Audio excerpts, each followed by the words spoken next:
Welcome, everybody, to this week's podcast episode for the Financial Freedom Podcast. And I'm your host, Dr. Christopher Liu. And as you know, I talk about the four different types of freedom: time, financial, location, health, freedom. And I'm always scouring the globe, interviewing entrepreneurs, people doing things on the cutting edge, impacting the world. So today we have a very interesting guest, Dave, and he's the host of the Business of Tech podcast. So I'm really interested in talking with entrepreneurs, tech entrepreneurs, this whole area of entrepreneurship. So Dave, welcome. Well, thanks for having me, Christopher. I really appreciate it. Yeah, I'm really excited, and we connected through Podmatch. And tell us more about your story, your journey, and what your company does. Well, when I was little, I grew up, and I kind of always start this story from, I knew I wanted to be in technology since I was little. And I have a degree in computer science. So I graduated with a bachelor's in computer science. And if you'd asked college Dave while I was still a student, he would have said, oh, yeah, I'll be building products and writing code for my career. And that was where I started. I started as a developer, a QA kind of person, did consultancy, and wrote a couple of startups up and down in the late 90s. And when the last one went down in flames, I realized that it was the owners and the salespeople that still had jobs, and they laid off the tech people. And I quipped to myself, I said, well, I can run a company into the ground just as much as those numbnuts. Maybe I should give this a whirl. And I launched my first company, which was an IT services firm. We would now actually call that kind of a managed services firm. My idea was, I'm going to help small companies with their technology, and we'll take over that need and we'll work on an ongoing basis. I ran that organization for about 10 years, grew it from just myself to an organization about 1.4 million, about 14 staff at its largest. And I was like super active in the IT community. I wrote a book. I helped, was a Microsoft MVP. I helped with peer groups. We launched those into Europe. Like I was a CompTIA trainer. I did everything. I signed up for everything. Constant speaker on the circuit and such. I had the opportunity to sell that business.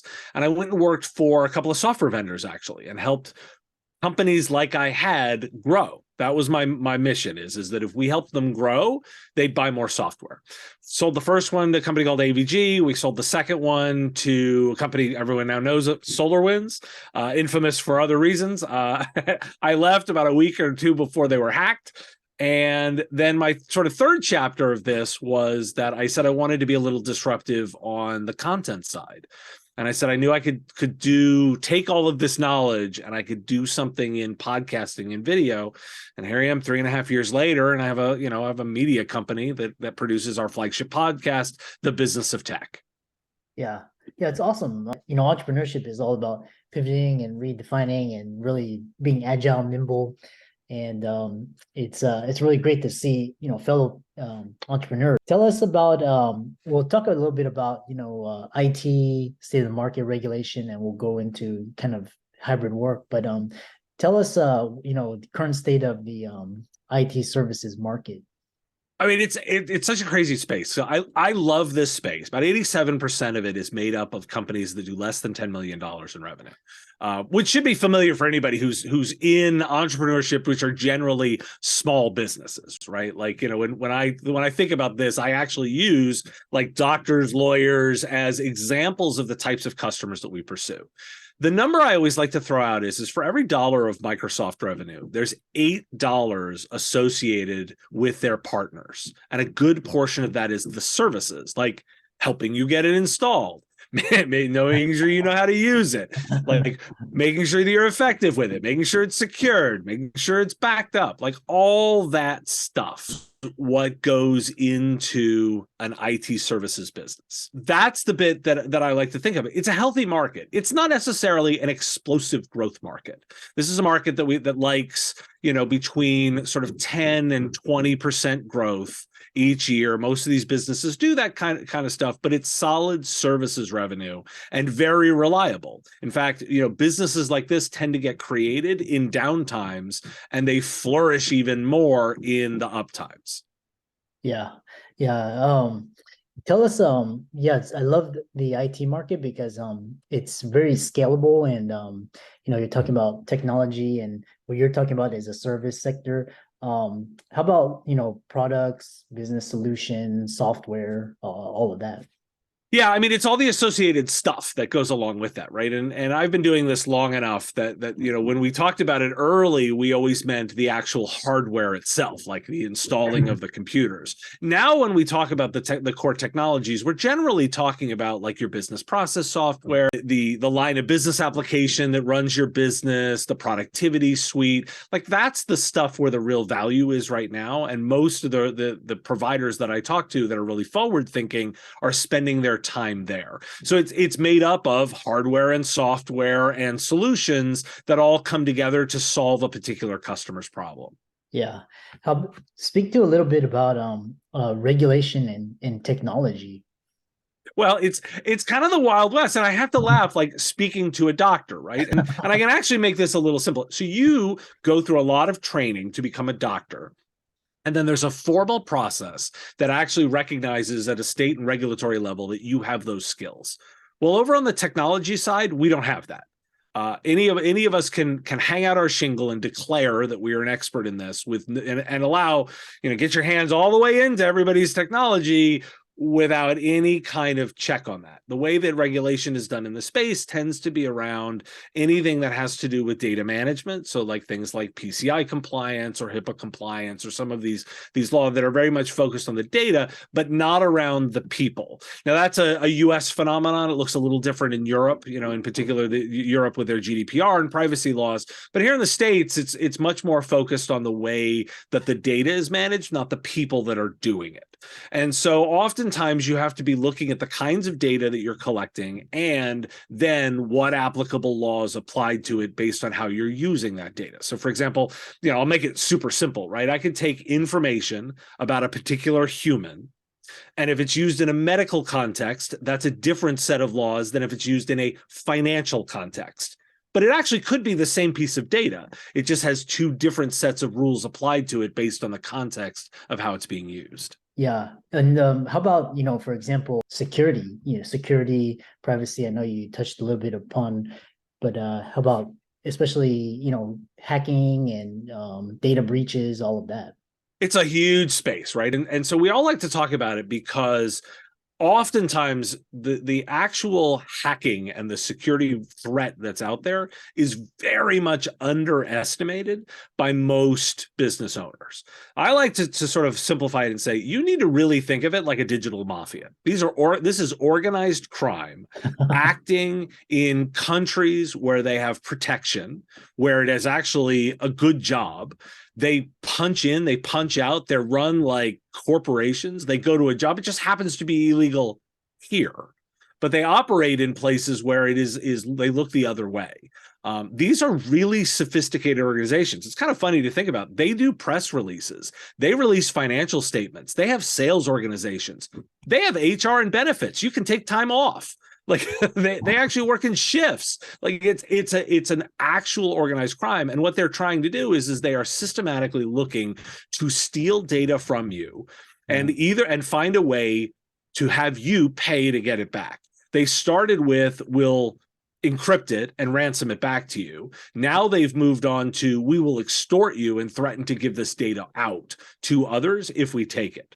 And so that's the cyber space, and they know that the number one way they're going to be able to get in is social engineering. They're going to be able to do something to the humans that work at your business to make you do something that will get them access.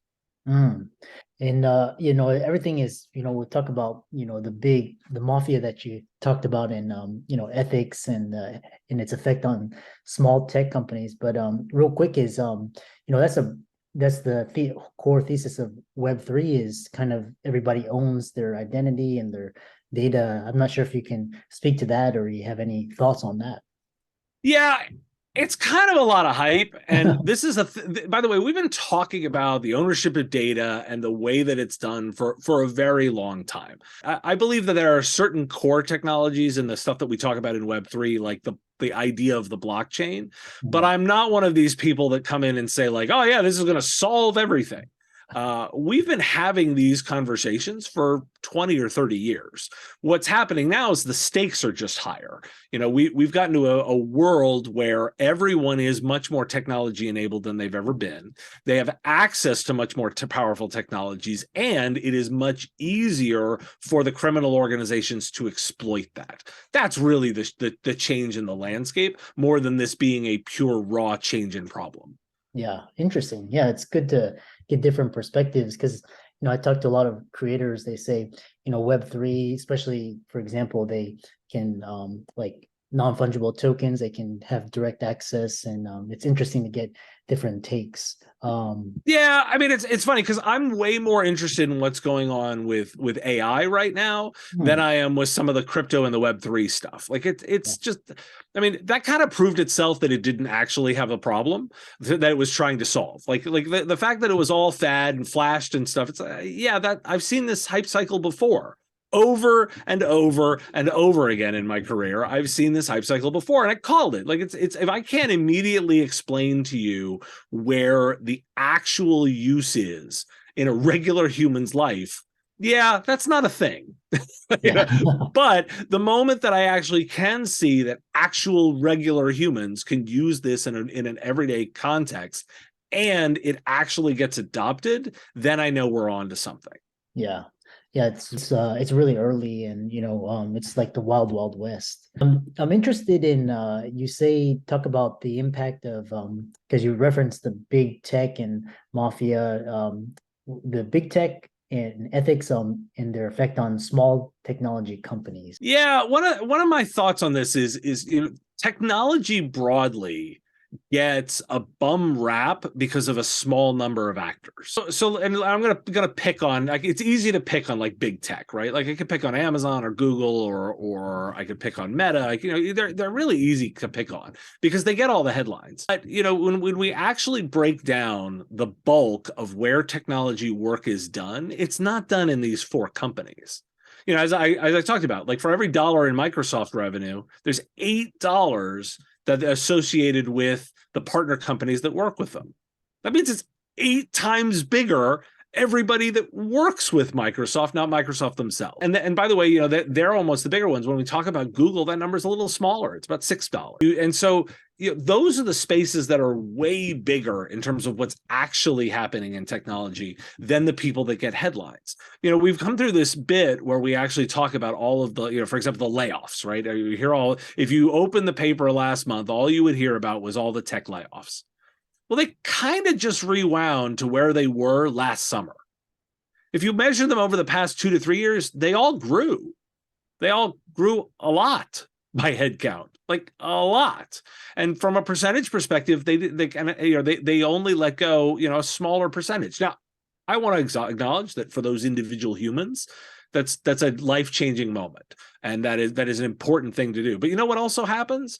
We know statistically that most of those people have new and higher paying jobs within 3 months. So let's not cry for the technology sector, but to these big companies. Let's actually focus on where most of the work is actually being done. That's quite interesting because you have a lot of experience and knowledge in one thing that's been getting headlines is return to work, and some companies are forcing employees to come. What's really happening to this work? Bad managers only know how to manage one way, and they're trying to force everybody into the office. I mean, it's kind of that simple, because you can sort of see it. And by the way, they tend to be, rich old white guys, because they've been doing it one way a very long time. They probably live in a very, very comfortable situation where they don't have to think about childcare, or they don't have to think about family, like other family members. They don't have any instability in their lives. And funny, it's really easy for them to want to just immediately go back to the one thing that they've been doing for, 50 years. But anybody who actually thinks about managing people understands that the core elements of managing people have less to do with their physical location and more the way you engage them as a human being. Managing people effectively is a talent, and you learn slightly different versions of those skills when you manage people remotely versus managing them on premise, because it does take a little bit more to read emotions, for example, and to have those interactions. but you can still do it. It just takes some concentrated effort. And you have to be, in particular, you have to manage much more by results than you manage by time. Well, managing by time, really easy to do, right? I just count the number of hours you're in the office and I can loosely get a sense of how productive you are. Managing based on output, that's a harder thing and it requires some process and investment, and there's some resistance to that. It's funny how all of these mandates are actually landing more in a middle ground of let's find what works for people and make them effective at what they do. But it makes for a really bad headline. So for me, that what I spend a lot of time talking to my listeners and to those that I work with is you want to spend some time figuring out the best way to manage your people that's most effective for your goals. You'll use the technology tools to enable that. There are times, I'm a big believer, that you want to get people together physically. There are also kinds of work that's done best remote. And there's other times where it kind of depends. And you want to build an organization that can be flexible to that and utilize the tools in the right way. Yeah, yeah. And I know we're coming to kind of the end, and tell us more, just kind of your thoughts on diversity, equity, inclusion in tech.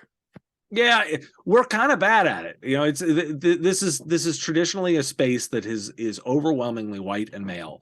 And I look at it kind of from two perspectives. The first thing is I'm kind of a capitalist. Like, I like making money and I like building businesses that are effective.